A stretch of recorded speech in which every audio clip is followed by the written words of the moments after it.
Welcome to the Chamber Vibes Podcast with your host, Brittany Timmons, the Greater Guthrie Chamber of Commerce CEO and President. In this podcast, you will hear from local guests who will discuss topics such as leadership, small business, and our vibrant community. You'll also hear success stories and tips from amazing local businesses, dive into important news, meet community leaders, and find out how you can get involved in our community. From the Second Banana Media Studios in beautiful and historic downtown Guthrie, America, here is Brittany Timmons.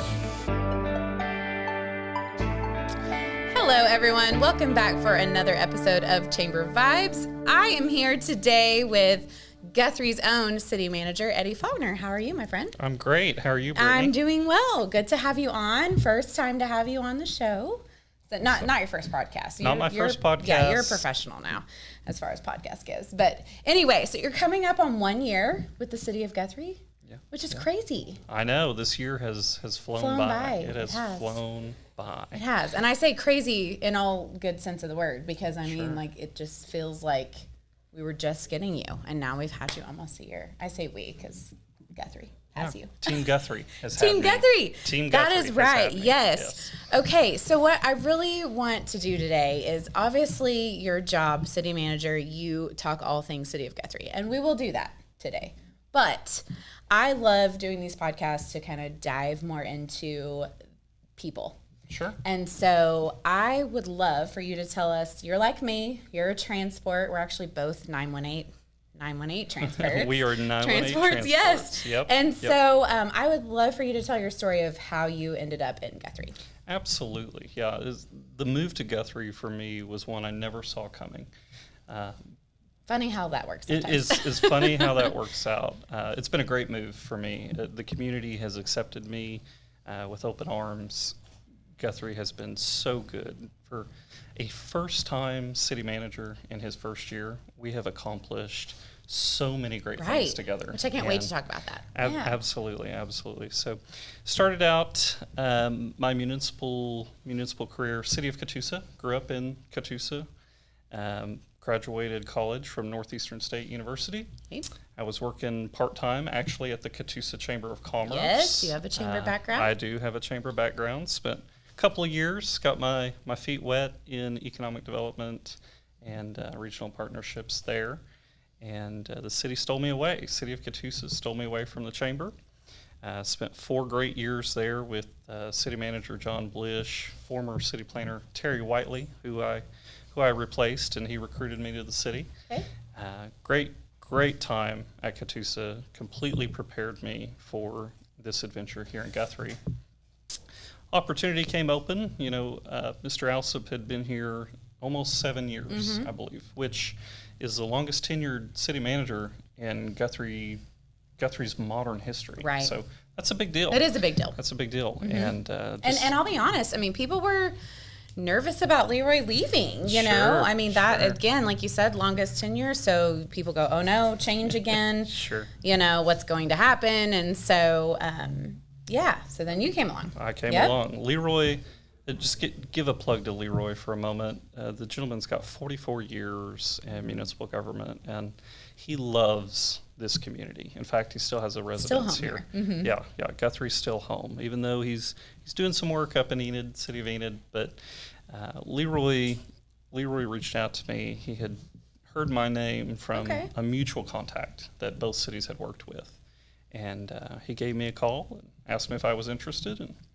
And at first I said, well, not really, That's moving. Yeah, and moving. Mm-hmm. Yeah, I was working essentially my dream job in my hometown. Right. And that's a hard step to take. I can imagine. So ended up coming up and visiting with Leroy. We started talking about the job. When I got here to have lunch with them, a few members of Team Guthrie were at the lunch table as well. Yes. And so we hit it off from the start. We had good conversation. And where'd you have lunch for the first time in Guthrie? Stables. At Stables, At Stables, yep, one of your chamber investors. Yes. So had lunch at Stables, and the department heads interviewed me after lunch, and then the city council interviewed me that night. So That was the first city council meeting in February of 23. So it's been a little over a year. Yep. It's been a little over a Wow. year. Yeah. So That's how you ended up here. that's how I ended up Yeah. here. Yeah. I know Catoosa was sad to lose you. Absolutely. Yes, I remember seeing on Facebook and things that they were sad, but obviously Guthrie gained you, and so you just jumped right in, Yeah. and just tried to pick up, and just keep going. And I want to, just for a minute, the folks at Catoosa were so good to me. Aside from it being my hometown, that community made me who I am today. So everybody there, from the council, the mayor, the city manager, the school district, the community truly helped create the Eddie Faulkner that you see today. Aw, And so I they like that. prepared me for this career move. Never thought I would have left the city of Catoosa. Right. Honestly, never thought I would have left. If you'd have told me that 2 years ago, I would have said you were crazy. But I'm here in Guthrie now, and this is a fantastic community, and I'm so glad I made the move. So, Yes, well, we are too, and I can relate a little bit to that. I finished. I went to school in Texas for 2 years, and I finished my degree at UCO. But I was going back home. I was going back to the 918. I mean, I had and then I met my husband, and the rest is history. But I had every intention of going back to the Tulsa area, and that's just where I imagined that I would be, Sure. And now I'm like, I can't imagine being anywhere else but Guthrie, So you just never know where life will take you. Absolutely. And when I first moved, of course, my family's from Catoosa. When I first moved, I spent a lot of time back and forth. Sure. And right around the 6-month mark, I started saying to myself, okay, you live in Guthrie. Got to make it home. This is home. Right. And since that time, I'm here 99% of the time. Right. I very It's okay rarely. to still go back home. Yeah. But this is home. now. Absolutely. Yeah. Guthrie is home. I can relate. And I still visit with family, still, course. go and see them from time to time. But Yes. I'm here. So I live Right. here in Guthrie, moved into into a home in the middle of town, and have lived there since I started the job. Awesome. So since, talking about now this being home, what are some of your favorite things about being in Guthrie? Whether it's businesses to visit or places to eat, maybe some of the events we have here. Like what are not a city manager, what are Eddie's favorite things about Guthrie? Well, Brittany, that's a hard question. I know. Because everything I say or do is I get Eddie it. Faulkner, city manager. I get it. You can't take that hat off. I know. Chamber director. I know. Or No. I'm sorry, president and CEO. I apologize. Stop. Chamber president. Yes. I know what you mean. But on a personal level, like you can give some shout outs to some local business. So, Absolutely. Yes. I think my favorite thing about the community is our downtown, the downtown core. There is not another community in the state that has what we have here in Guthrie. And that doesn't just mean the brick and mortar presence of our historic downtown. Right.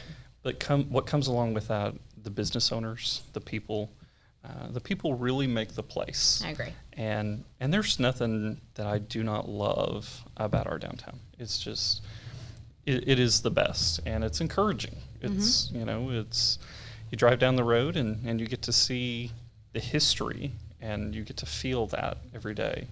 I office in a building where the original Oklahoma Constitution was written. So, obviously not in that building. Sure. But same location. Not many people can say that. I know. That's a big deal. Right. That's a big deal. So, of course, there are several local businesses that drive people to the community, and I don't want to give anybody any favor over the other. Sure. But I can tell you, I'm a frequent flyer of our local restaurants and coffee shops. Yes. And always want to support local. Absolutely. We've got some great bakeries in town, great coffee shops. Yeah, that's lots to offer. Absolutely. Stables is great. I told you earlier, I came up the weekend before I interviewed just to check out Guthrie. Wanted to see, check it on a Sunday and see what it's like. Right. And you'll learn a lot about a community on a Sunday. So come up on a Sunday, go into Stables to eat, and the first person I ran into was Governor Stitt. on a Sunday afternoon, right? In Staples, Hanging out in Guthrie. Okay, all right, that's a good sign, right? If the governor's hanging out here, then I can adapt to that. Right. So. Where he's in, Oklahoma City, and they have everything. And they have he's coming everything. Here. Yep, yeah. exactly. And he has, that frequents our barbershop here, the Grand Old Barbershop here in town, and other establishments. So definitely a compliment to our community. Absolutely. So, you were talking about downtown. I kind of laugh now. Like, I actually love when I can't find a parking spot downtown. I mean, there's times I really want to find a parking spot in front of the chamber, but I'm just like, okay, I'll go to my spot in the back, but that's a good thing.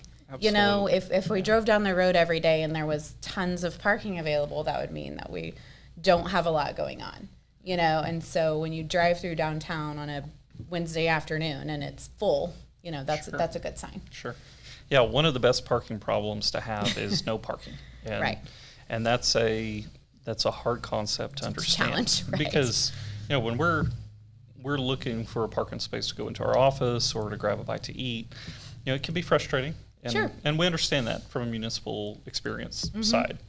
But the flip side of that means our community is thriving. Folks are here. They're shopping at our shops. Right. They're eating at the restaurants, and that's a good problem. It is. And I understand it can be frustrating, Yes. and we don't think about it in the moment.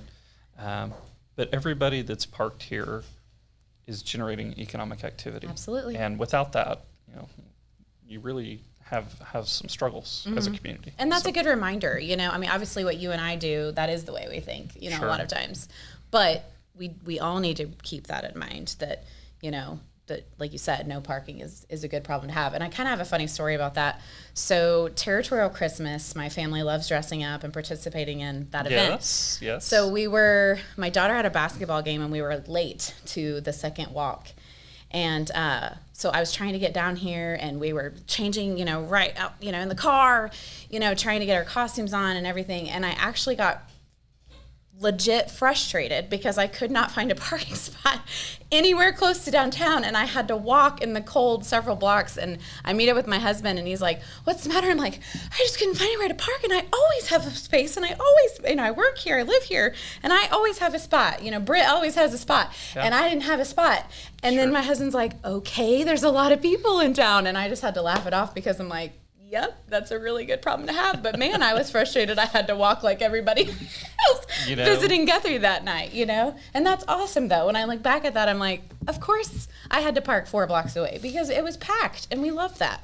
It was. And the Territorial Christmas, if we didn't have record-breaking attendance, I'd be shocked. Right. Obviously I wasn't here previous year, but every merchant I visited said, we've had the largest number of folks ever attend this year. And that was a common theme among the events that we had in 2023.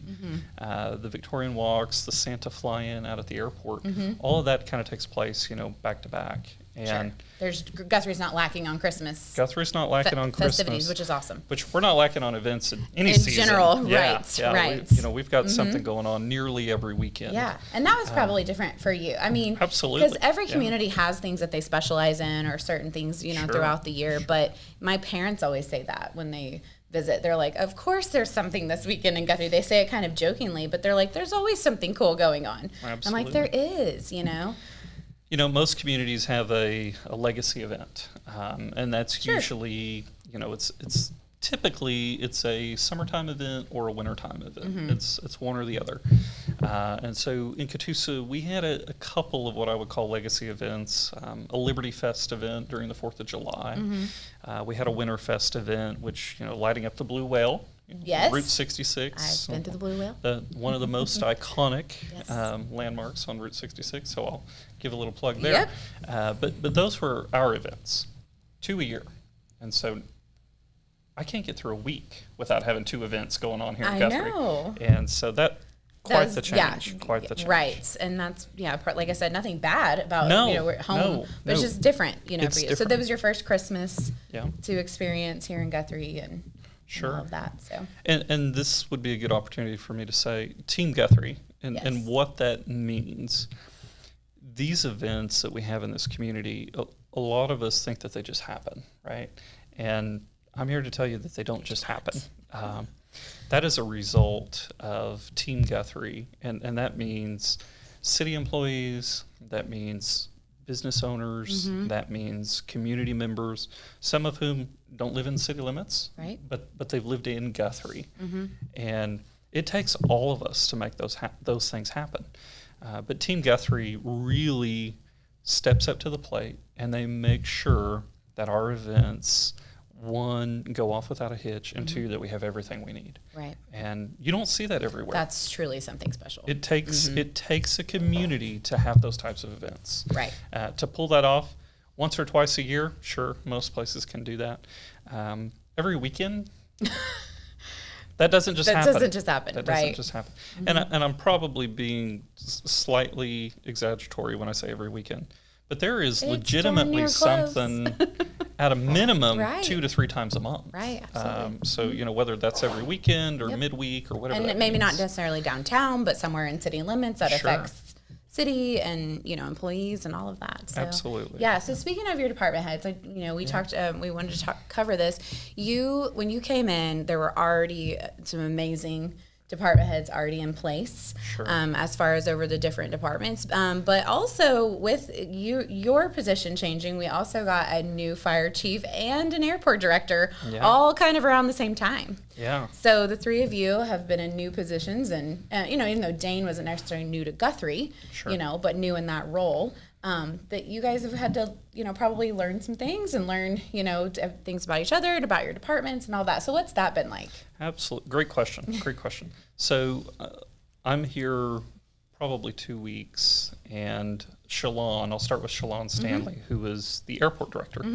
She had tendered her resignation. She was retiring, and she lined that date up with the last day that City Manager Leroy Alsop was here. Okay. And so the first retirement I had to handle was the airport director. Yes. And thank goodness to, again, Team Guthrie for helping me navigate that. Sure. The second one, of course, Fire Chief Eric Harlow retired, and we had several good candidates. Sure. And I just cannot say enough good, really, about any of our department heads. But Fire Chief Dane Lawson and Airport Director Caden Young, those two guys have been baptized by fire with me. We have learned together. We've been through, some pretty rough stuff in the first year, picking up these organizations and trying to ensure a seamless transition. Right. Not only for the staff, but also for the community. And that's a big deal. It's a very big deal. One of my pledges, if you will, to the staff and to the council is I'm not here to come in and show you or tell you how to do municipal government. You know how to do municipal government. I'm here to do what I can to help that. So I'm not always going to be the smartest guy in the room. I may walk in and, my city clerk or public works director, Tenny Maker. How many things do we say about Tenny Maker? I can't say enough. I know. Tenny Maker, municipal services director. I never have to worry about Tenny. He has everything. If I think of something he hasn't thought of, I'm shocked. It's a miracle that we've had that. But every department head we have, whether they're seasoned or new, they've all jumped right in. They've helped me grow. They've helped me learn the community, and for that, you can't ask for much more. Right. You can't ask for much more. I have a lot of friends, colleagues in the industry, and first year city managers. That can be a rough experience. Right. And so I know and I recognize that I am blessed with this community and this team Guthrie, and what that really truly means. I am so blessed with them. I can definitely allude to that because being with, in the chamber world and having friends in other communities, and just kind of hearing different struggles, whether it's between city and chamber or just within the city. And I just go, wow, and of course I'm here to listen, but I'm just thinking, so glad we don't have that, It doesn't mean we don't have issues. Everywhere has issues. There is no perfect place. Whether you think it or not, there's no perfect place out there. But truly, it is amazing to just hear how Team Guthrie comes together and just see it all come together, whether it be an event or a project or a grant or whatever it might be. And so I know I feel the same way, that I'm always like, we're really, really blessed here with just amazing people with great work ethic, that are putting Guthrie first in everything that they do. The first time I really got to experience Team Guthrie in full force was our holiday celebration, Christmas celebration for the employees and the staff. And something I wasn't familiar with, we invite former employees to come and partake in the Christmas celebration. And I can't tell you how many employees who had been retired for 5 to 10 years showed up. That's cool. They came to the Christmas celebration. They wanted to come, which is a good thing. They wanted to come. Yeah. And in that moment, that's when I really started to feel, okay, Team Guthrie is bigger than what I think it is. Right. It's not just, we have a department head meeting before every council meeting, the first and third Tuesday on the third floor. And so to me, that's what Team Guthrie was. Mm-hmm. But now I understand that Team Guthrie, a little bit deeper. So much deeper than right. that. And I'll even tell you, 2 weeks ago, one of our longtime employees, Donna Caldwell, retired. She had been with the city a little over 20 years as a building maintenance technician. And in her retirement party, I counted 6 former employees who, again, some had been retired for 5 years, some 10 years. Wanda Calvert, former city clerk, was there. Maxine Pruitt, former public works director, municipal services. Sheriff Devereaux was there. Of course, he's used to be in the city. Yep. So that's what Team Guthrie is. We truly are. Community is the first word I would use. The second word I would use is we were truly a family here. Mm-hmm. Yeah. So. Yep, that's exactly the word that came to my mind too. Yeah. Yes, and so talking about you and Chief Lawson and Airport Director Caden Young all being new, no pressure at all to the chamber or to my first year running Leadership Guthrie within the chamber, but all 3 of you are in the current Leadership Guthrie class, which has been really cool to have all of you dive in with us. With that. And so being part of Leadership Guthrie, what has that meant to you? And maybe talk about one of your favorite sessions that we've had. I know they're all good and they bring all different things, but what is something that sticks out to you as far as being part of Leadership Guthrie so far? Yeah, Leadership Guthrie, great program. You've done a fantastic job with that. And for those of you who don't know, that Leadership Guthrie program really, to me, is about growing our own leaders within the community. Mm-hmm. And showing them the resources and the different opportunities that we have right here in the community that we often overlook. For me, the most valuable piece of that has been the people. We're myself, Chief Lawson, Caden Young, we're in that group with about 15 other folks, right? So those people are also community leaders. Mm-hmm. They may be business owners, they may be school district employees, but every single one of them adds value to this community.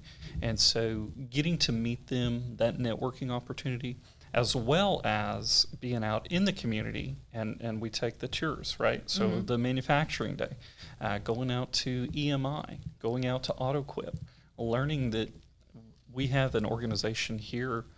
One of their largest clients is Amazon. I know, it's amazing. That's a big deal. Do people even realize that?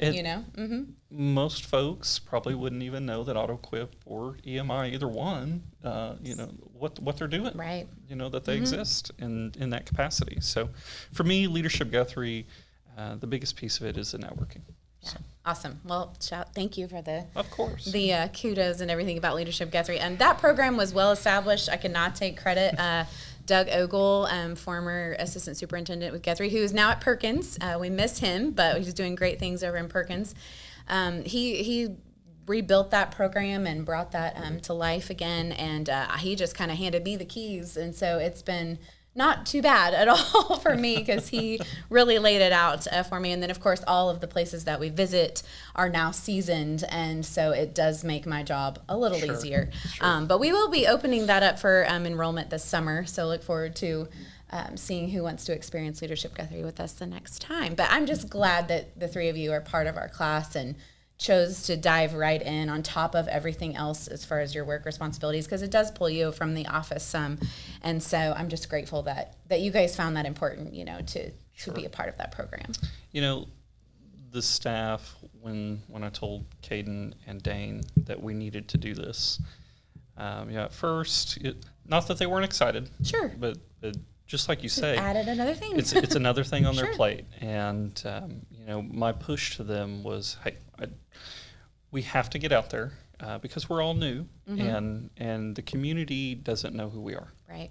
If we're not accessible, that's not a good thing. So we've got to get out there and make ourselves known. And you and Caden not being from Guthrie. Right. Chief Lawson, yes, has been here, but, so you not. So that helps even more, because you can learn more about, the different industries and services we have here in Guthrie on a different level. And I think that's what's fun about Leadership Guthrie is the people, like, even though Chief Lawson has been here, Leadership Guthrie, we've had people that have been here their whole lives and learned something new, so it's definitely not just for people new to town. Sure. I agree with that.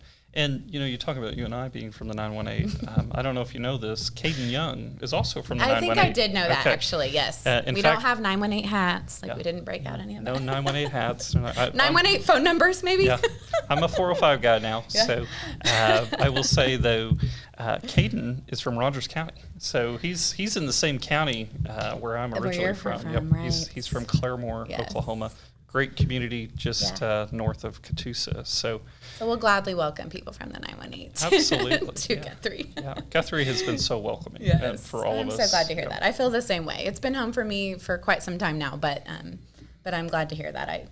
I think that, I don't want to be a little biased, but I do believe we're a super welcoming community, and it's great to hear that from your perspective, being so new and everything. So let's talk city. Obviously, there's a lot going on. If people did not think that City of Guthrie is not working on all kinds of things, well, you're wrong.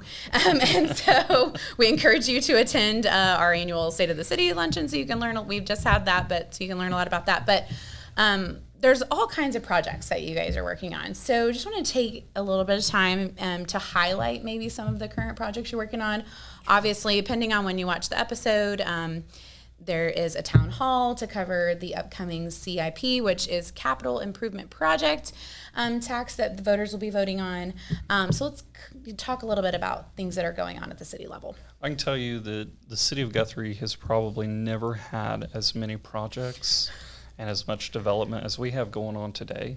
And, I believe it. And a lot of that, I will credit Team Guthrie and former city manager Leroy Alsop for getting all of these projects started. It's my goal, it's my vision to get them completed and start the next round of years. projects. I mean, some things take longer than others, but absolutely it takes years sometimes. Leroy was here again almost 7 years, and for example, the wastewater treatment plant is a project that started, I believe, as soon as he got here. It was something he started working on to get funding in place and get a project designed, put out for bid. So there's many moving pieces there, but ongoing projects. The wastewater treatment plant is nearing completion. That's a huge thing for this community. It'll replace a wastewater treatment plant that's been in service, from what we can tell, since the 1930s, 1940s. Wow. Much needed, yeah. $20+ million project. Wow. We call those legacy projects, yes. Right? So you build something that's going to last 80, 90 years. We'll never see a project like that again, short of, just a community growth boom or something of that nature, capacity-wise. So, and that may not be one of the super fun, hip projects, but so important for our infrastructure and things that have to happen in order for our community to, sustain and thrive and grow. So, like I said, it may not be one of the most super fun ones to talk about, but it's a huge deal. Yeah, sewer is not an exciting topic. No. I will tell you, I've learned to enjoy that conversation, right. though, because unfortunately, the sanitary sewer has to go somewhere. Right. And, we strive to have infrastructure that's going to last and accommodate the community as it's changing. So in addition to the wastewater treatment plant, we've got a project out right now replacing approximately 1.7 miles of water line. Also super important. Various areas throughout the city. If you don't believe us, he will show you pictures. Just ask for the needs there. You're welcome. You're welcome to come and check those out anytime. Let us know. Again, Public Works Director Tenny Maker, he's got some examples, some what we call coupons of the historic water lines here in the community, so that we're working to replace. And if we can talk about water for just a second. You can talk about water. Water, we're here for it. Water is one of the first subjects that came up when I arrived, and we have in this community over 55 miles of pre-1975 water line.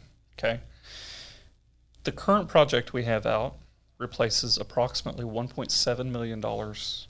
I'm sorry, 1.7 miles of water line. Okay, the project cost for that 1.7 miles is $1.7 million. Oh, that's crazy. So a mile of water line, a 6-inch mile of water line is $1 million. A 12-inch mile of water line is $1.5 million.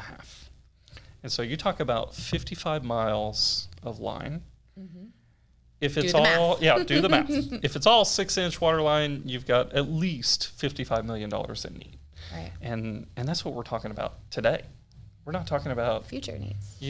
No time for engineering or design costs, right? So that would take a few years on its own. So we are working diligently on that. We've got a roadway paving project coming up, and that's funded via a grant through ACOG. So approximately $750,000. We're going to get some roads overlaid here in the city. I'm sure you've driven down Division last couple of days, and you've seen the construction. So the TAP grant, which is a sidewalk accessibility project here on Division, is currently under construction. I'm so excited to see that project take off.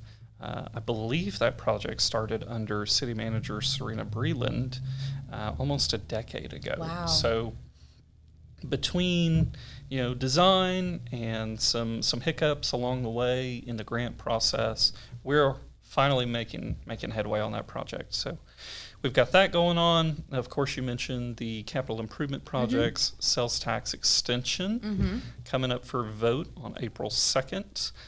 Please do what you can to educate yourself about that initiative. You can visit growingguthrie.com. Yes, which I love that, by the way. I do. I love the name. I love the look. It's super cool and super important. I love that. I hope everybody gets on board with that. Again, another credit to Team Guthrie. Yes. Shonda Rooney, Crossroads Communications. They've been working together to design the website, the logo branding, all that good stuff. So, good stuff. Growing Guthrie, that's our initiative. That's what we're truly doing.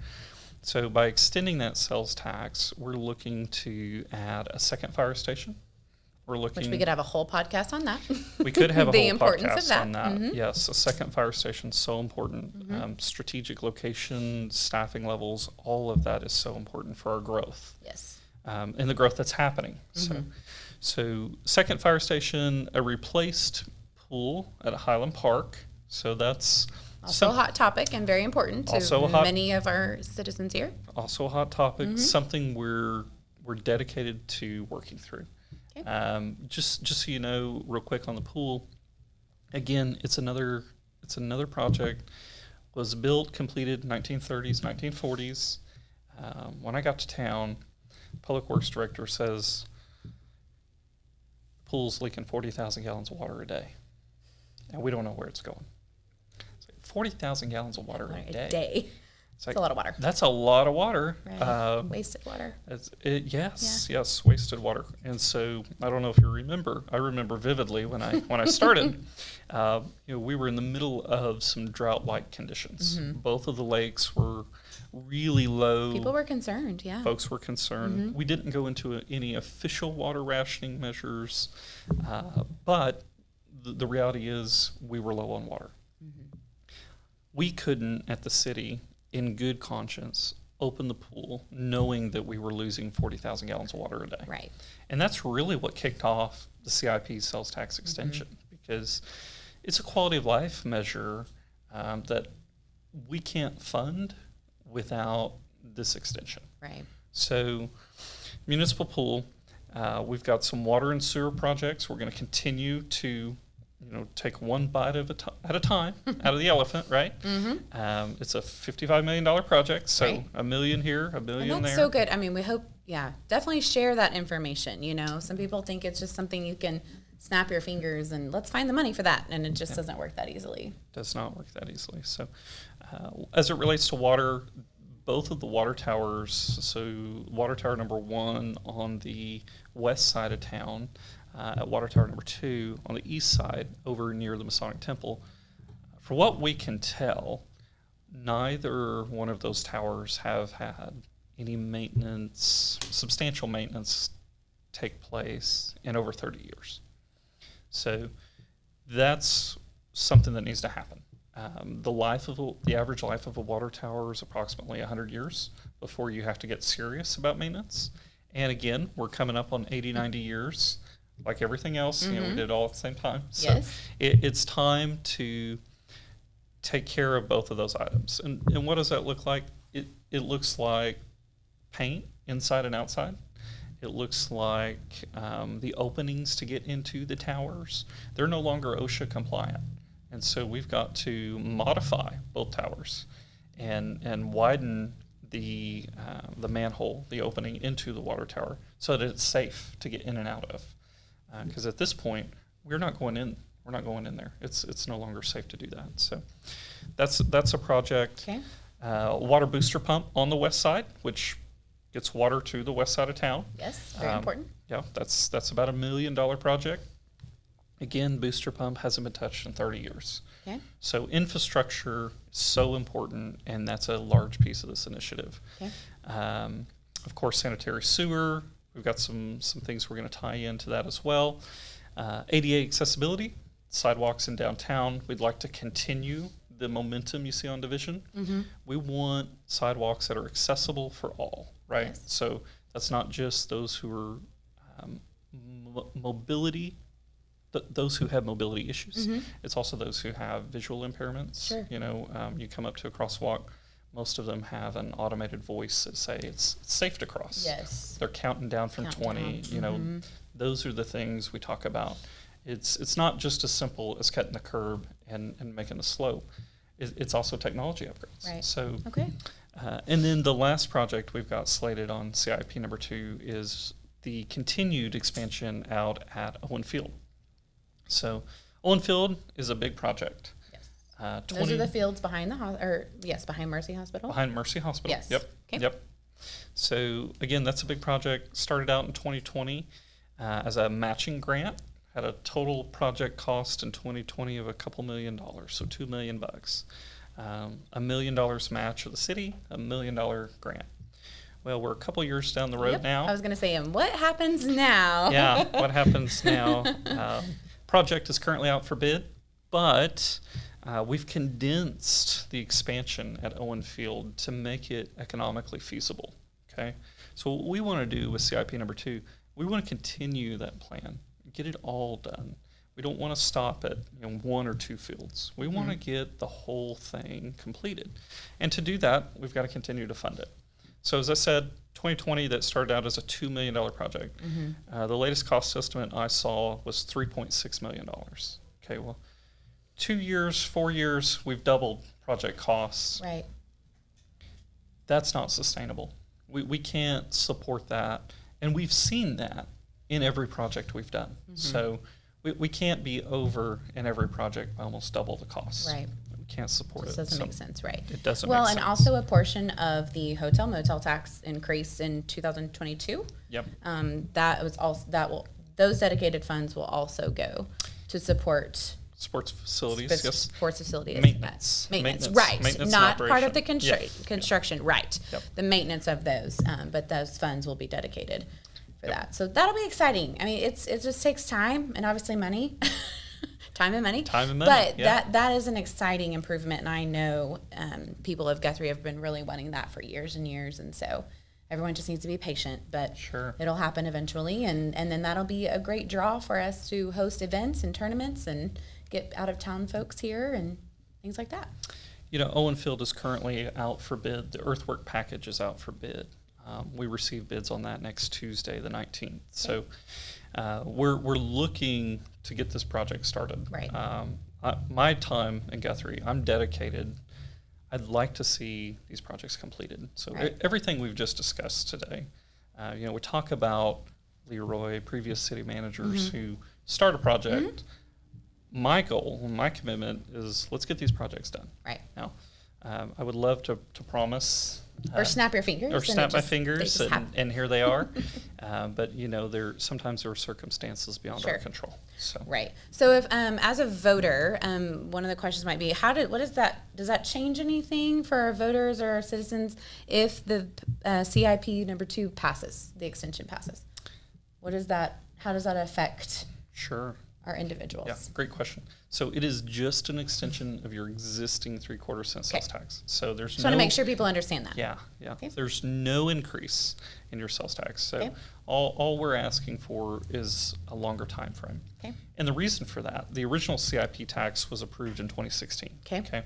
And that was a 15-year term. So it sunsets in 2031. Okay. Well, the funds that have not been committed are all allocated. So they may not have been spent from Okay. that, but they've all been allocated to debt service at the wastewater treatment plant, you know, infrastructure installation out at the industrial park. The overage at Owen Field, that's a CIP project. So that's $2 million just to Owen Field. So those projects haven't been expended yet, but between now and 2031, the revenue that we will earn from that will go to them. them. Okay. Yep. So what is the time frame for the extension? It's a 15-year extension, Okay. so it'll take us from 2031 to 2046. Okay. Yep. And again, same terms. We're just extending, and then that'll allow us the capacity to finance some of those projects and get the ball rolling, Okay. and really turn some dirt. So Awesome. we're Exciting excited. things. Yes. Exciting yes. things. Yeah. Well, is there anything else? I know there's so much. Like I said, if anybody has any questions, I mean, Eddie makes himself available, or also the department heads, just ask. You know, it doesn't hurt to ask. If you have questions about things going on at the city, they're happy to talk about it, and there's a lot to talk about. So is there anything else you want to cover? I know CIP is like fresh, and that's coming up. CIP is fresh. Yes, and you covered water and infrastructure and the project on division, so all good things. All good things. Yeah. Brittany, I want to say thank you to you and the chamber team. I may be a little biased with my previous chamber experience, but I think you just hit your 400th investor, did. which You is huge. Yes. And I remember the days of going out and getting those chamber members, investors, and you know, that's not easy work. So having a good chamber, having good community partners is not something to take for granted. Right. You've been a great partner. Thank and you. All I can say is thank you for what you do, what your team does. Heidi and Tammy, you see them all the time out in the community. Cheering on Guthrie. Cheering on Guthrie. Yeah. Yeah. Social media. Yeah. You know, they're always answering questions and helping promote Guthrie. And that's huge for us, and we appreciate that partnership. Well, we're very grateful to be, like I said, you and I, we both mentioned how blessed we are. Sure. Very grateful for the partnership with the city, and even though I'm not an employee of Team Guthrie, I definitely consider myself and our staff part of Team Guthrie, and we're glad to run alongside you all for everything that we can do together. So. You're definitely part of Team Guthrie. Okay, so. good. Yes. All right. Well, thank you so much for all you do. Thank you for diving in and loving Guthrie the way that you do. It is so fun to talk to you because you bring so much energy and wisdom and guidance and everything to our community. So we're super grateful to have you and glad that you called Guthrie home. Brittany. That means a lot. Yes, It and means thank a you lot. for taking time out of your schedule to be on the podcast today and that we could get to know you a little better. So Happy to do it anytime. yes. All right. Well, thank you, Eddie. Thank you, City of Guthrie. Thank you, Team Guthrie, for all that you do. If you have any questions, cityofguthrie.com or also Growing Guthrie. growingguthrie.com. Yes, I want to make sure I got that right. Growingguthrie.com. Check it out. Get information there. And, of course, ask questions if you're not sure about something. They're happy to help. So we will catch you next time for another episode of Chamber Vibes. Take care. Thanks for listening to the Chamber Vibes podcast from Second Banana Media Studios in beautiful downtown Guthrie, America. Be sure and check out a new episode every other Monday. And until then, remember to choose Guthrie.